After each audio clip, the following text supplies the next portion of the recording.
Hello guys, good morning সবাইকে। তো তোমরা সবাই কেমন আছো? আশা করি তোমরা সবাই ভালো আছো, আমিও খুব ভালো আছি। আজকে সকাল সকাল আমি ব্লগটা শুরু করে দিলাম। তো ঘুম থেকে উঠেই চা খেয়ে আমি আমার মানে তোমাদের দাদার যে সোয়েটারটা ধুয়ে দিচ্ছিলাম, একটু নোংরা হয়ে গেছিলো, তার জন্য ভাবলাম সকাল সকাল ধুয়ে দিই। 9টা-10টার সময় রোদ্দুর উঠে যাবে।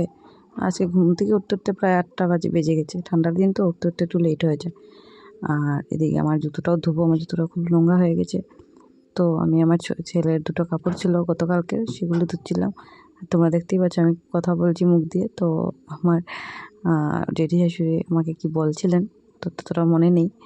তো এসে যাই হোক, চলো এখন আমি কাপড়টা তো তাড়াতাড়ি ধুয়ে আমি কাপড়টা কেচে রেখে এরপরে আমি সকালের বাকি কামগুলো শুরু করব।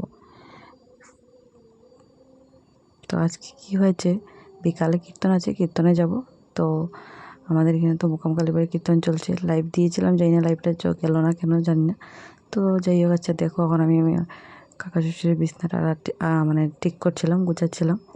তো ভাবলাম একটু জলদি করে কাজগুলো শেষ করে নিই, বেলাটা তো ছোটো, আজকে বৃহস্পতিবারও, তো লক্ষ্মীকে দিতে হবে। তো তার জন্য একটু জলদি করে শেষ করে নিলাম। ভাবলাম 12টার আগে যদি আমি ঠাকুর দিতে পারি। তো আর আমাদের তো বিষ্ণু আছে, বিষ্ণুর জায়গাতে হলে আমাদের বিষ্ণুকে দিতে হলে ছেলে লাগে।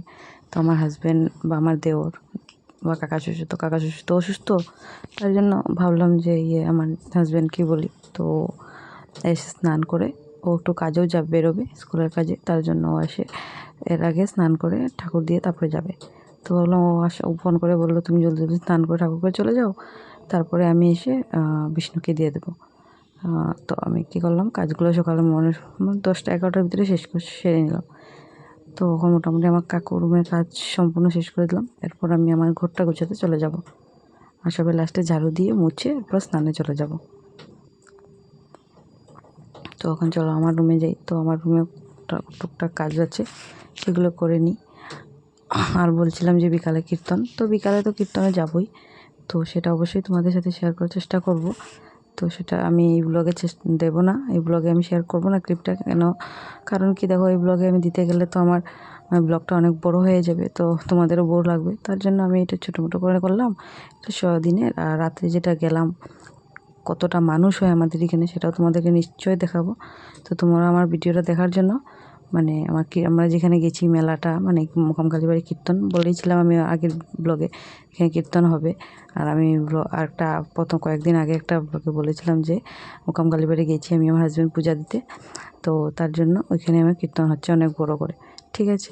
তো ওইখানে সবাই যাব বিকালবেলা। তো আজকে লাস্ট 4 দিন 32 প্রহরে কীর্তন চলছে।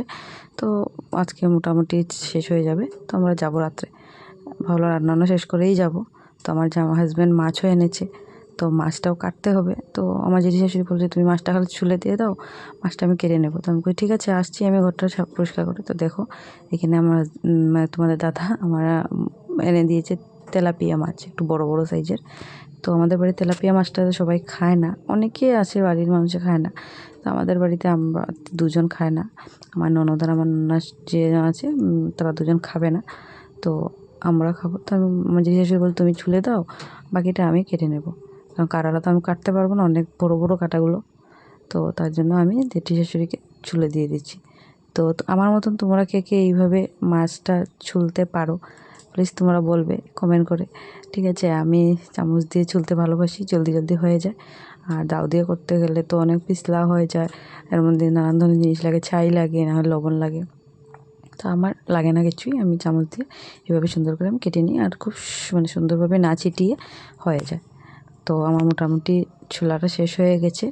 তারপর জেঠি শাশুড়ি আর আগে আরেকটা কেটে রেখে দিয়েছিলাম, ওটা স্কিপ করে দিয়েছি, আর অনেক বড় হয়ে যায় ভিডিওটা, তার জন্য। তো এই এই স্টেপটা ট্রাই করবে, বড় মাছ ছোলার জন্য, তোমরা পাতি ফেলানোর জন্য নিশ্চয়ই অবশ্যই তোমরা কাজটা করতে পারবে, ঠিক আছে, খুব ইজিলি করতে পারবে। তো এখন আমি মাছটা দিয়ে আমার জেঠি শাশুড়িকে আমি এখন চলে যাব আমার অন্য কাজে। Thank you, bye by.